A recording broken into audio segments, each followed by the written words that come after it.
Honda Pilot. This is, I think, 03 to 05, or this is a 2003. We have a 2004, which is the same thing.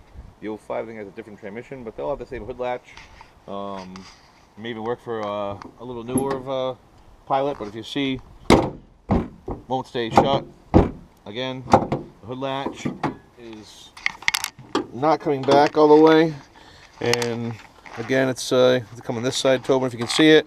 It's this lever right here that actually has to get pushed back this way. So when we go over the action, we're going back this way. If you want to test a cable, just make sure we have some cables so we can open this thing back up again. Yep, okay. Closing the spring gap on there. So what you have is this will stay open like that, and then you need to actually take it and shut it all the way, and now it stays shut. Hope you guys enjoy that other hood latch video, and I'm sure we'll be back with another one.